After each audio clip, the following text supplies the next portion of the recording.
Bismillah, Assalamualaikum warahmatullahi wabarakatuh. Baik, pada diskusi kali ini kami dari kelompok 3 akan membawakan materi tentang perencanaan sarana prasarana pendidikan.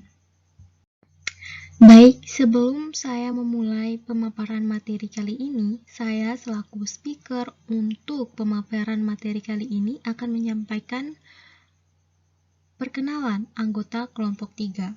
Pertama, Indri Cahyati. Kedua, Januarti Sasmita. Ketiga, Juanawati. Keempat, Kurnia. Kelima, Lale Cindi Nadia Pramesti. Keenam, saya sendiri, Lina Mardiana. Dan ketujuh, Lutfiana Ismatullah.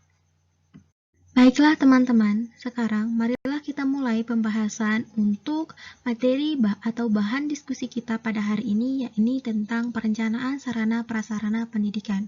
Jika teman-teman bertanya, apa sih perencanaan sarana dan prasarana pendidikan itu? Nah, pada tahun 2012, Barnawi dan Arifin berpendapat mengenai perencanaan, yakni perencanaan berasal dari kata rencana yang memiliki arti rancangan atau kerangka dari suatu yang akan dilakukan pada masa depan. Begitu katanya. Dari pendapat ini dapat disimpulkan bahwa perencanaan sarana dan prasarana pendidikan merupakan proses perancangan upaya pembelian, penyewaan, peminjaman, penukaran, daur ulang, rekondisi, rehabilitasi, distribusi, atau pembuatan peralatan dan perlengkapan yang sesuai dengan kebutuhan. Sedangkan Minarti pada tahun 2012, teman-teman, ia berpendapat bahwa perencanaan merupakan suatu proses kegiatan menggambarkan sebelumnya hal-hal yang akan dikerjakan, kemudian dalam rangka mencapai tujuan yang ditetapkan. Nah, berdasarkan pendapat Minarti ini disimpulkan bahwa perencanaan sarana dan prasarana berarti merinci rancangan pembelian, pengadaan, rehabilitasi, distribusi, atau pembuatan peralatan dan perlengkapan sesuai dengan kebutuhan. Perencanaan sarana dan prasarana sekolah dapat didefinisikan sebagai keseluruhan proses pemikiran secara matang, rancangan pembelian, pengadaan, rehabilitasi, distribusi, atau pembuatan peralatan dan perlengkapan yang sesuai dengan kebutuhan oleh sekolah. Baiklah teman-teman, selanjutnya yakni perencanaan pengadaan barang bergerak dan tidak bergerak sekolah harus memenuhi beberapa syarat agar setelah pengadaan barang dapat digunakan secara efektif dan efisien, serta berkontribusi bagi pencapaian tujuan pendidikan sekolah. Barnawi dan Arifin pada tahun 2012 menyatakan bahwa perencanaan pengadaan barang bergerak, baik perlengkapan dan perabot sekolah, harus memenuhi syarat-syarat tertentu. Syarat perlengkapan sekolah adalah 1. Keadaan bahan baku atau material harus kuat, tetapi ringan dan tidak membahayakan keselamatan siswa. Tujuannya tentu saja agar barang tersebut awet dan dapat digunakan dalam waktu yang cukup lama dan tidak membahayakan keselamatan siswa yang menggunakan barang tersebut. Kemudian yang kedua, konstruksi harus diatur agar sesuai dengan kondisi siswa. Hal ini tentu saja untuk kenyamanan siswa. Kemudian yang ketiga, dipilih dan direncanakan dengan teliti dan baik serta benar-benar disesuaikan dengan usia, minat, dan taraf perkembangan siswa. Kemudian yang keempat, pengaturan harus sedemikian rupa sehingga benar-benar berfungsi sebagai penanaman, pemupukan, serta pembinaan hal-hal yang berguna bagi perkembangan siswa. Selanjutnya, syarat perabot sekolah. Syarat perabot sekolah diantaranya yakni 1. Sesuai dengan ukuran fisik pemakai, yakni siswa, agar pemakaian fungsional dan efektif. Tentu saja, jika bangku disediakan terlalu kecil, maka itu tidak akan nyaman digunakan untuk belajar. Kurang lebihnya seperti itu. Kemudian bentuk dasar memenuhi syarat-syarat, yakni sesuai dengan aktivitas siswa dalam pembelajaran, kuat, mudah memeliharanya, dan mudah dibersihkan, memiliki pola dasar yang sederhana, mudah dan ringan untuk disimpan dan disusun, dan fleksibel sehingga mudah digunakan dan tahan lama, mudah dikerjakan secara massal, dan keamanan pemakaian tinggi, bahan yang mudah didapat di pasaran dan disesuaikan dengan keadaan setempat. Nah, selanjutnya, langkah-langkah dalam membuat perencanaan.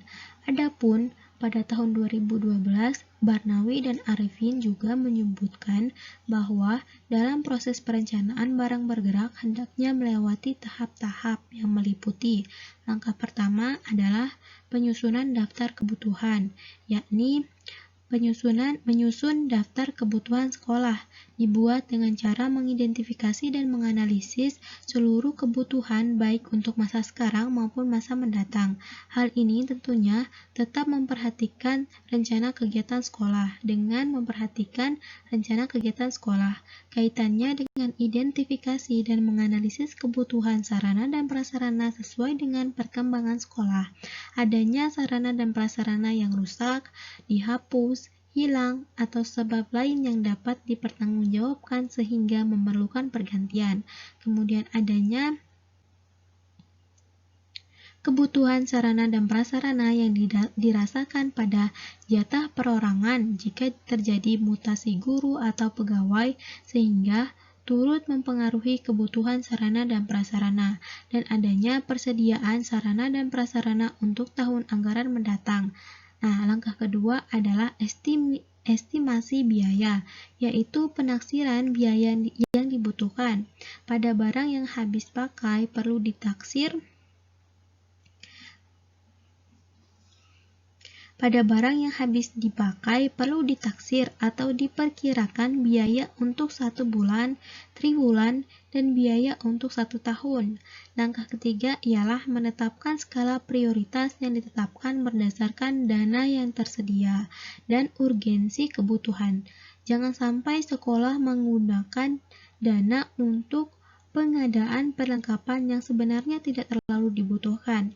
Langkah keempat ialah menyusun rencana pengadaan. Rencana pengadaan dibuat per semester dan kemudian per tahunan.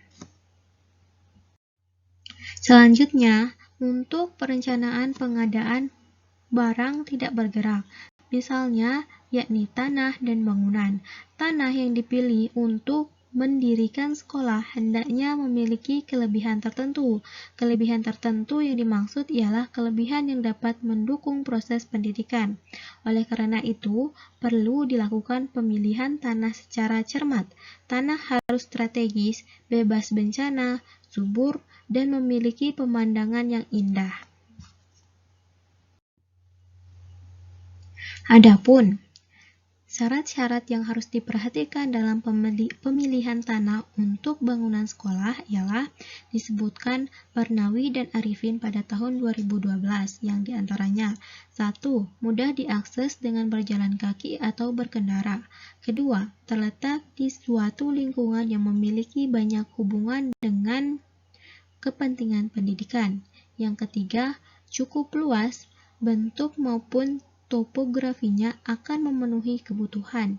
Yang keempat, mudah kering jika digenangi air, bebas dari pembusukan dan tidak merupakan tanah yang konstruksinya adalah hasil buatan atau timbangan urungan. Selanjutnya, yang kelima, tanahnya yang subur sehingga mudah ditanami dan indah pemandangan alam sekitarnya.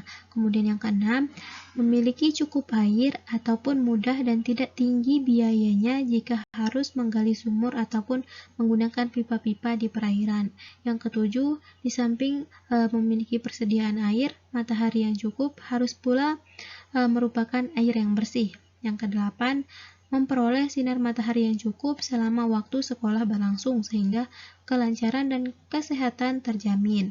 Kemudian yang kesembilan, tidak terletak di tepi jalan atau persimpangan jalan yang ramai dan berbahaya dan tidak berdekatan dengan rumah sakit, kuburan, pasar, pabrik-pabrik yang membisingkan dan tempat-tempat lain yang memberikan pengaruh-pengaruh yang negatif dan serta harganya yang tidak terlalu mahal atau murah.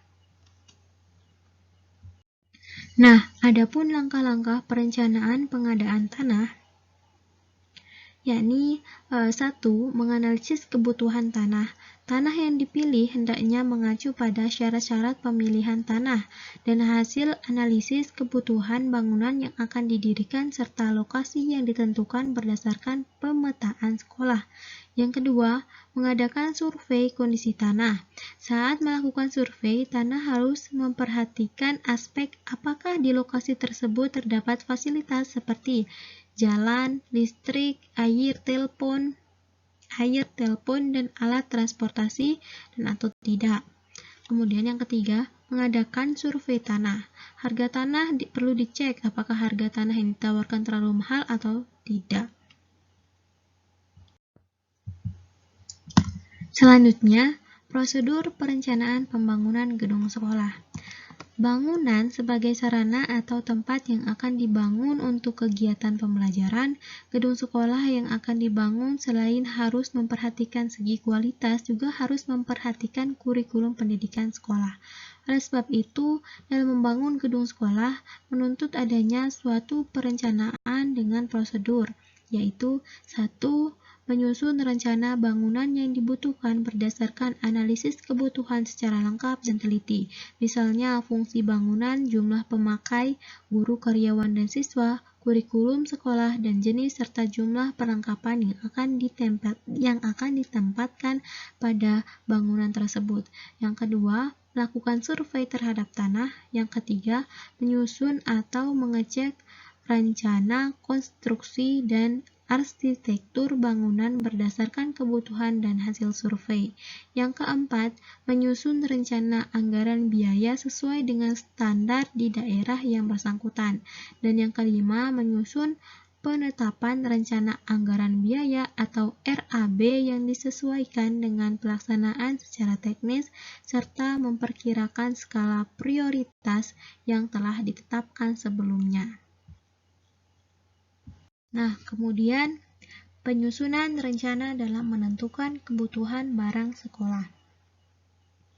Penyusunan rencana dalam menentukan kebutuhan barang sekolah didasarkan pada hal-hal sebagai berikut. 1.